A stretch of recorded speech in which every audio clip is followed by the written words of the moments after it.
Assalamualaikum warahmatullahi wabarakatuh, mahasiswa-mahasiswi Universitas Terbuka dimanapun kalian berada. Kembali lagi dengan saya Tutan Sorus Kurniawati AS AKMAK dengan mata kuliah akuntansi biaya EMBS 4206. Pada sesi ketujuh mengenai materi perencanaan, pengendalian, dan penentuan kos bahan baku serta kos tenaga kerja. Langsung saja ke pembahasannya yaitu kos pengendalian bahan baku dan permasalahan akuntansi bahan baku. Yang mana fungsi adanya prosedur eh, dalam organisasi fungsi pembelian itu biasa dilakukan oleh supervisor yang memiliki otoritas untuk membeli bahan baku yang dibutuhkan. Yang mana fungsi adanya Departemen Pembelian itu yaitu untuk menerima permintaan bahan baku, suku cadang, dan peralatan, mencari dan menentukan sumber-sumber penawaran, harga, kualitas, dan mengatur jadwal pengiriman, kemudian menyiapkan dan melakukan pemesanan bahan, kemudian menyusun laporan pembelian, penerimaan, dan menyediakan data bagi Departemen Akuntansi dan Keuangan dalam beberapa perusahaan. Fungsi Departemen Pembelian termasuk menyetujui pembayaran atas setiap tagihan yang diterima oleh vendor. Yang mana fungsi kelima tersebut memperlemah pengendalian internal karena orang yang sama melakukan fungsi menyiapkan order, kemudian menyetujui tagihan. Yang konsekuensinya untuk memperkuat pengendalian internal fungsi menyetujui ini harus dilakukan oleh Departemen Akuntansi. Artinya ada pembagian tugas, tidak hanya seluruhnya dilakukan oleh Departemen Pembelian, melainkan dapat dibantu juga oleh Departemen Akuntansi dan departemen lainnya. Kemudian kos pengadaan bahan baku yang mana harga yang terdapat pada faktur dikirim oleh vendor dan kos transportasi adalah dua kos yang dapat dilihat secara nyata dari pembelian bahan. Kemudian eh, kos yang kurang nyata itu adalah apa yang disebut dengan kos akuisisi atau kos pemerolehan. Itu biasanya di dalamnya itu terdapat kos untuk pelaksanaan fungsi pembelian, penerimaan, pembongkaran, inspeksi, kemudian asuransi, penyimpanan, dan akuntansi. Kemudian terbagi menjadi dua, yaitu harga bahan dan diskon bahan. Yang mana harga bahan ini komponennya itu paling utama dan paling material dalam membentuk kos bahan baku yang dibeli. Kemudian sedangkan diskon barang, harga itu komponen bersifat mengurangi total harga pembelian bahan. Kemudian ada freight-in atau kos angkut pembelian. Kos ini bersifat penambah total harga bahan yang dibeli. Kemudian ada terdapat tiga alternatif pelakuan atas kos angkut pembelian. Yang pertama itu dibebankan secara langsung atas dasar harga bahan. Ada dua pendekatan, yaitu berbasis harga dan berbasis berat atau kuantitas. Yang didasarkan pada harga, maka total cost angkut didebit dan persediaan bahan dan ditambahkan ke kartu catatan bahan. Kemudian yang kedua dicatat secara tersembunyi dalam akun cost angkut. Kemudian pada saat bahan dipergunakan dalam proses produksi, maka cost angkut kemudian didebitkan ke barang dalam proses terkait untuk bahan langsung atau ke overhead pengendali untuk bahan tidak langsung dan cost angkut pembelian dikreditkan. Kemudian yang ketiga itu ada kos eh, kos angkut pembelian diperlakukan sebagai kos operasional dan dimasukkan dalam menghitung tarif untuk periode bersangkutan. Kemudian ada kos akuisisi itu kos ini sudah ditelusuri secara langsung ke bahan baku yang dibeli. Kemudian masalah akuntansi bahan baku itu ada masalah pencatatan, kemudian masalah penilaian dan masalah penyajian persediaan di neraca atau laporan keuangan. Kemudian perencanaan bahan baku. Perencanaan bahan baku eh, yang mana perencanaan bahan baku dalam sebuah perusahaan manufaktur paling optimal dipengaruhi oleh sifat proses produksi, apakah berdasarkan pesanan atau job atau berdasarkan anggaran secara massa atau proses.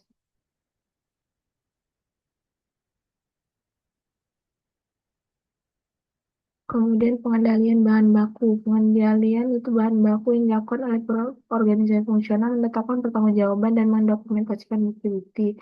Kemudian pengendalian persediaan bahan yang efektif itu seharusnya ada syaratnya. Yang pertama itu menjamin ketersediaan bahan baku untuk mendukung kooperasi yang efisien. Kemudian menghindari terganggunya proses produksi. Kemudian menyediakan juga persediaan bahan yang cukup dan mengantisipasi terjadinya lonjakan permintaan. Kemudian menyimpan bahan dengan waktu dan kos penanganan yang minimum dan melindungi sediaan dari kebakaran, kecurian, kerusakan akibat penanganan yang keliru.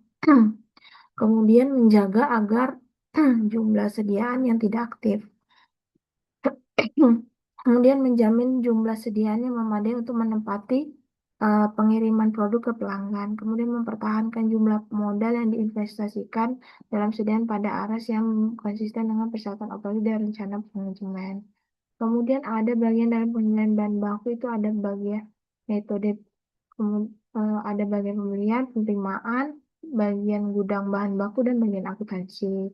Kemudian metode pengendalian bahan baku ada metode siklus pemesanan, the order sales sailing methods, kemudian metode maksimal, minimal, maksimal, the mean, max methods, dan metode just in time, the just in time methods. Kemudian manajemen kesediaan just in time dan akuntansi black box. Di mana manajemen sediaan just in time sesungguhnya ada suatu filosofi yang berfokus pada usaha-usaha untuk mengurangi inefisiensi atau pemborosan. Kemudian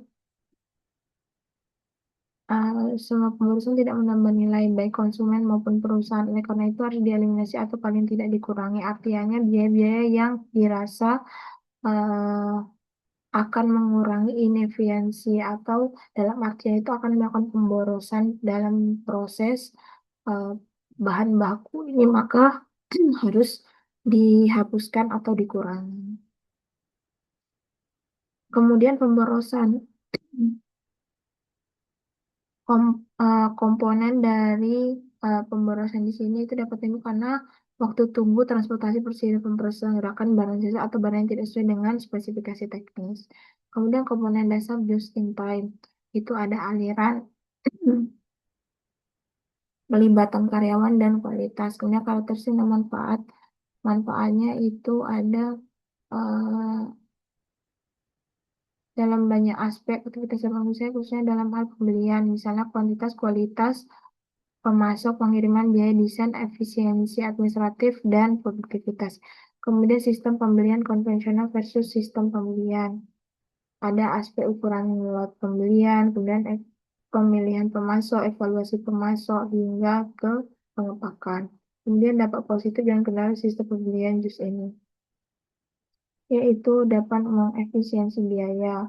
Selain itu juga pengurangan biaya order sebagai akibat pengalaman belajar jangka panjang dalam menggunakan proses terbatas. Kemudian biaya scrap itu menjadi kurang. Kemudian akuntansi black box. Akuntansi black box itu pendekatan yang disederhanakan atau dipersingkat berkaitan dengan masalah akuntansi pada aliran kos manufaktur. Akuntansi black box ini dikembangkan karena adanya tuntutan akibat penerapan sistem just in time yang sangat menekankan pentingnya eliminasi aktivitas-aktivitas yang tidak menambah nilai atau mengeliminasi mata rantai yang tidak menambah nilai. Kemudian tujuan perhitungan cost black box ini untuk mengurangi jumlah kejadian yang diukur dan dicatat dalam sistem akuntansi. Cost tenaga kerja dan permasalahan akuntansi tenaga kerja. Ada komponen cost tenaga kerja itu ada premi lembur yang dipisah dari gaji reguler dan dibebankan ke cost overhead. Kemudian premi shift. Premi shift ini karena yang artiannya itu terbagi ke karya yang bekerja dengan sistem shift bisa ada siang hari dan malam hari. Yang mana perbedaan tarif pada siang pagi, pada shift pagi dan siang malam diperlakukan sebagai gaji ekstra dan dibebankan ke overhead pabrik. Kemudian ada bonus, kemudian ada vakasi dan holiday, kemudian ada pensiun, produktivitas dan kos tenaga kerja. Itu produktivitas secara umum merupakan rasio antara output dan input. Jika output meningkat, sementara input tetap, maka rasio produktivitas meningkat. Dan sebenarnya atau jika output tetap sementara jumlah input yang digunakan lebih sedikit, maka rasio produktivitas juga meningkat. Dalam kaitan dengan tenaga kerja, produktivitas tenaga kerja dapat diidentifikasi sebagai ukuran kinerja produksi. Kemudian, selain itu juga terbagi ada perencanaan produktivitas, kemudian mengukur produktivitas, kemudian program gaji. Program gaji di sini melibatkan tiga pihak atau dikenal dengan nama tripartit, yaitu pihak perusahaan, asosiasi tenaga kerja, dan pemerintah. Tujuan program gaji ini memberikan insentif atau rangsangan agar tenaga kerja memproduksi lebih banyak sehingga mereka memperoleh lebih banyak upah. Tetapi pada saat yang bersamaan terjadi peningkatan output sehingga cost per unit turun. Kemudian tipe-tipe program gaji ini ada strike base work plan, penggaji sederhana membayar upah di atas tarif dasar untuk produksi di atas standar. Kemudian 100% bonus plan yang mana variasi dari program gaji strike Reward perbedaan terletak pada standar yang tidak dinyatakan dalam nilai uang, melainkan dalam bentuk waktu per unit output. Kemudian grup bonus plan, program gaji bonus kelompok, kemudian program gaji tarif termodifikasi, modified rate plan, yang dilakukan penggabungan antara program gaji berdasarkan jam kerja dan program gaji berdasarkan output. Kemudian masalah akuntansi tenaga kerja, itu ada akuntansi pada saat gaji dan upah tersebut terjadi atau terutang. Kemudian akuntansi pada saat distribusi. Kemudian akuntansi apabila saat pembayaran. Artinya masalah-masalah akuntansi tenaga kerja itu dapat terjadi. Jadi bagaimana kita sebagai perusahaan atau yang menjalankan usaha itu dapat meminimalisir terjadinya masalah akuntansi tenaga kerja. Mungkin itu saja yang dapat saya jelaskan. Terima kasih. Diharapkan mahasiswa-mahasiswi Universitas Terbuka dapat memahami materi ini dengan baik. Saya akhiri. Wassalamualaikum warahmatullahi wabarakatuh.